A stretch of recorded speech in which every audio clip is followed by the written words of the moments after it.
Bapak-bapak, ibu-ibu, jamaah salat zuhur yang dimuliakan Allah Subhanahu wa taala, sebagaimana biasa di setiap hari pasar sebelum kita melaksanakan sholat zuhur berjamaah, kita mendengarkan tausiah singkat atau khutbah zuhur.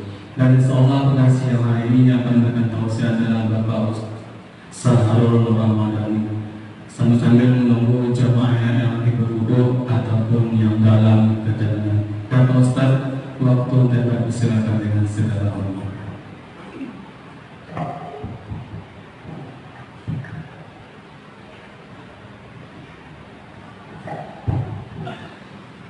Bismillahirrahmanirrahim. Assalamualaikum warahmatullahi wabarakatuh. Waalaikumsalam warahmatullahi wabarakatuh. Alhamdulillah, alhamdulillah nasta'inuhu wa nastaghfiruhu wa na'udzu billahi min shururi anfusina wa min sayyiati a'malina. May yahdihillahu fala mudilla lahu wa may yudlil fala hadiya lahu. Asyhadu an la ilaha illallah wahdahu la syarika lahu wa asyhadu anna Muhammadan abduhu wa rasuluh. Allahumma sholli ala sayyidina Muhammad wa ala alihi wa ashabihi wa man tabi'ahum bi ihsan ila yaumil. Bersyukur kita kepada Allah Subhanahu wa taala atas segala limpahan rahmat dan nikmat-Nya, sehingga pada siang hari ini kita masih diberikan kesehatan, kesempatan untuk dapat berkumpul di masjid yang kita cintai ini dalam rangka melaksanakan kewajiban kita, yaitu melaksanakan sholat fardhu zuhur berjamaah. Bersolawat kita kepada baginda Rasulullah SAW dengan mengucapkan Allahumma sholli ala sayyidina Muhammad wa ala ali sayyidina Muhammad. Mudah-mudahan dengan kita yang senantiasa bersolawat memperoleh syafaatnya di yaumil akhir kelak. Amin ya rabbal alamin.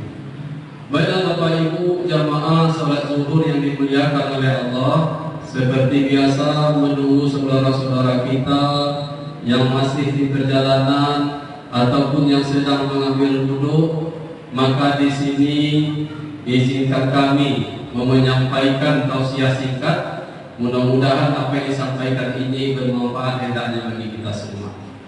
Jamaah salat zuhur yang dimuliakan oleh Allah, tidak terasa kita saat ini sudah berada di penghujung bulan Dzulhijjah. Yang mana bulan Dzulhijjah ini adalah bulan terakhir pada tahun Hijriah kita, atau disebut juga bulan Dzulhijjah ini bulan yang ke-12. Artinya apa jamaah yang dimuliakan oleh Allah? Tidak beberapa hari lagi, atau kalau kita melihat kalender Masehi, itu tepatnya 1 Muharram hari Rabu ini. Maka jemaah yang dimuliakan oleh Allah Subhanahu wa taala, maka di akhir-akhir tahun ini, maka inilah saat-saat bagi kita untuk bermuhasabah diri. Saat-saat bagi kita untuk introspeksi diri, apa-apa yang sudah kita lakukan selama ini. Introspeksi diri, apa-apa kebaikan, apa-apa amal soleh yang kita lakukan selama ini, dan apa-apa saja dosa kemaksiatan yang telah kita lakukan selama ini. Mengapa ini perlu? Karena untuk langkah kita ke masa yang tahun yang baru ini, bagaimana keburukan-keburukan itu hendaknya tidak terulang kembali. Maka jemaah yang dimuliakan oleh Allah, yang dimuliakan oleh Allah Subhanahu wa taala, kita berpatok dalam firman Allah Subhanahu wa taala surah Al-Asr ayat 18. Di situ Allah mengatakan, a'udzubillahi minasyaitonir rajim. Ya ayyuhallazina amanu taqullaha wal tanzur nafsum ma qaddamat liwat wattaqullaha innallaha khabirum bima ta'malun. Shadaqallahul azim. Yang artinya, wahai orang-orang beriman, bertakwalah kepada Allah seliwat. Dan hendaklah setiap diri, setiap kita memperhatikan apa-apa yang telah kita lakukan selama ini untuk bekal kita di akhirat kelak. Wa tanzur nafsum ma qaddamat liwat. Wattaqullah, bertakwalah kepada Allah. Innallaha khabirun bima ta'malun. Sesungguhnya Allah Maha mengetahui apa-apa yang telah kamu kerjakan. Jamaah yang dimuliakan oleh Allah Subhanahu wa taala, maka seorang Imam Ibnu Jauzi rahimahullah mengatakan, maksud daripada Allah mengatakan wal tanzur nafsum ma qaddamat liwat, dan hendaklah setiap diri memperhatikan apa yang telah ia lakukan, artinya adalah menurut pendapat beliau, hendaklah setiap kita ini memperhatikan apa-apa saja amal soleh yang telah kita lakukan selama ini. Apa-apa saja kebaikan-kebaikan yang telah kita lakukan pada tahun 1444 Hijriah ini. Dan apa-apa saja, apakah itu amal soleh atau justru amal buruk yang nantinya akan menyengsarakan kita kepada akhirat nantinya. Maka jemaah yang dimuliakan oleh Allah Subhanahu wa taala, maka setiap kita, mengapa Allah memerintahkan untuk kita memperhatikan apa yang kita lakukan? Karena setiap perbuatan kita nantinya akan dipertanggungjawabkan di hadapan Allah Subhanahu wa taala. Jemaah salat zuhur yang dimuliakan oleh Allah Subhanahu wa taala, maka ada beberapa perbuatan yang nantinya ketika ini kita lakukan, maka akan dapat menghilangkan pahala kebaikan daripada amal-amal yang telah kita lakukan selama ini. Maka ini penting kita ketahui jemaah yang dimuliakan oleh Allah, agar apa, jangan-jangan nantinya kita merasa kita telah banyak berbuat amal soleh, kita merasa sudah banyak melakukan kebaikan, tetapi ujung-ujungnya nantinya bukan pahala yang kita peroleh, justru kita tidak sadar di samping kita melakukan kebaikan, melakukan amal soleh, ada hal-hal yang kita lakukan, yang mana hal-hal ini ketika dilakukan seseorang tersebut akan dapat merusak amal-amal soleh, kebaikan-kebaikan yang dia lakukan selama ini. Jemaah yang dimuliakan oleh Allah, yang pertama yang dapat merusak amal soleh yang kita lakukan adalah yaitu perbuatan dosa dan maksiat.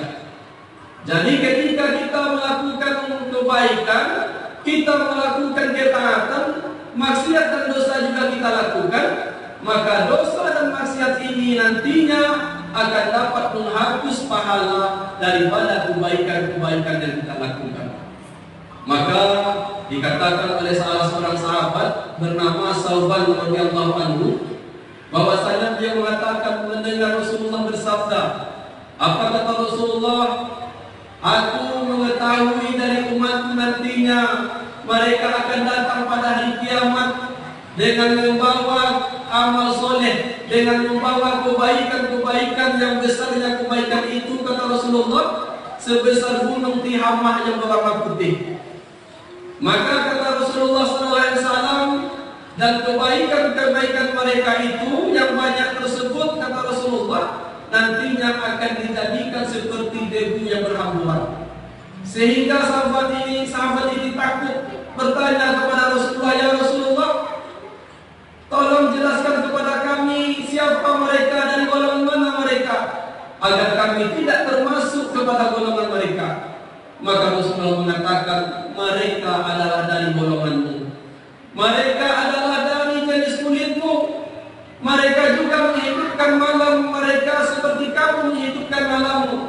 Akan tetapi kata Rasulullah, tetapi mereka itu adalah orang-orang yang ketika berada dalam kesendirian, ketika tidak ada orang, ketika mereka berada dalam kesendirian, kata Rasulullah, mereka bermaksiat kepada Allah Subhanahu wa taala.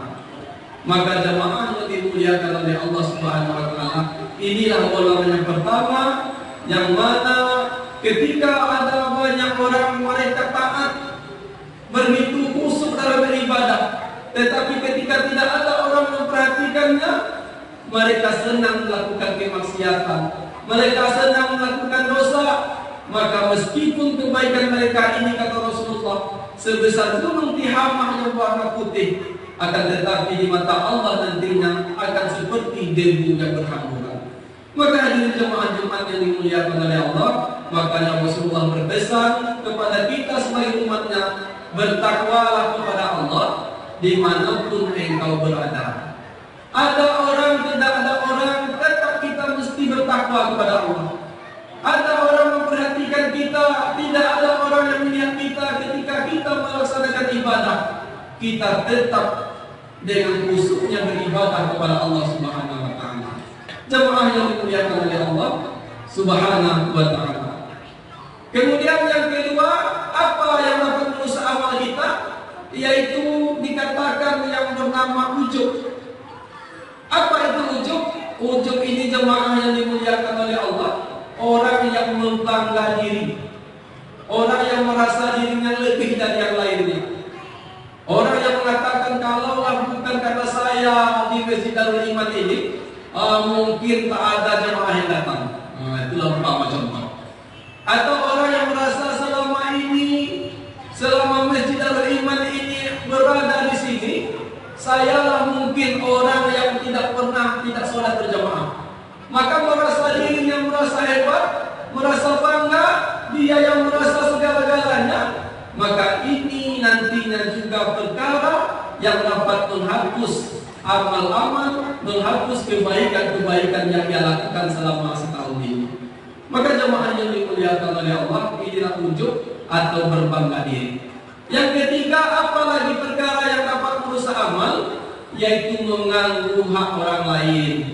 Entah itu menyakiti orang lain, entah itu mengambil haknya yang tidak dibolehkan dalam syariat Islam, entah itu memukulnya, entah itu membunuh seseorang. Maka ini perkara yang dapat merusak amal ibadah kita. Bahkan nantinya di akhirat kelak kita sudah banyak melakukan kebaikan, maka nantinya di pengadilan Allah kebaikan-kebaikan kita akan dipindahkan kepada orang yang pernah kita sakiti semasa hidup di dunia. Maka inilah kata Rasulullah, orang yang bangkrut. Ketika sahabat bertanya, ya Rasulullah, siapa itu orang yang bangkrut? Maka Rasulullah bertanya kepada sahabat, tahukah kalian siapa itu orang yang bangkrut? Sahabat mengatakan, orang yang bangkrut itu ya Rasulullah, orang yang belum tikar, orang yang habis harta, orang yang tak punya modal. Maka Rasulullah mengatakan, orang yang bangkrut yang dimaksud adalah orang yang nantinya di akhirat membawa pahala ibadah hajinya, membawa pahala sholatnya, membawa pahala zakatnya, membawa pahala puasanya. Akan tetapi akibat perbuatannya semasa hidup di dunia, suka menyakiti hati orang, suka mengambil hak orang, suka menzalimi orang, maka pahala-pahala tersebut akan diberikan kepada orang yang kita sakiti semasa di dunia ini. Sehingga apa jemaah? Sehingga pahalanya habis, sedangkan orang masih banyak minta keadilan kepada Allah, sehingga dosa-dosa orang itu nantinya ditimpakan kepada dirinya, sehingga inilah orang-orang yang bangkrut menurut baginda Rasulullah Sallallahu Alaihi Wasallam. Maka jemaah yang dimuliakan oleh Allah Subhanahu Wa Taala, meski kita berhati-hati di akhir-akhir tahun ini, introspeksi lagi kita. Ketika ada hal-hal di antara tiga ini yang kita lakukan, maka bertobatlah kepada Allah. Mohon ampunlah kepada Allah Subhanahu Wa Taala, karena bagaimana nantinya ketika memasuki tahun baru ini, mudah-mudahan nantinya dengan bertambahnya umur kita, pada hakikatnya berkurang jatah hidup kita ini. Maka Rasulullah mengatakan, khairun nas man qala umruhu wa hasuna amaluhu. Sebaik-baik manusia adalah panjang umurnya, banyak amal ibadah yang dia lakukan. Tetapi wasarrun nas man qala umruhu wa sa'a amaluhu. Seburuk manusia, panjang umurnya, tetapi buruk amal perbuatannya. Mudah-mudahan kita termasuk orang yang panjang umurnya dan banyak amal-amal ibadah yang kita lakukan. Inilah mungkin yang dapat disampaikan. Mudah-mudahan apa yang disampaikan ini bermanfaat bagi kita semua, menjadi introspeksi bagi diri kita untuk tahun berikutnya, bagaimana kita agar lebih baik lagi. Kita tutup dengan doa kafaratul majlis. Subhanakallahumma wa bihamdika, asyhadu an la ilaha illa anta, astaghfiruka wa atubu ilaik. Assalamualaikum warahmatullahi wabarakatuh.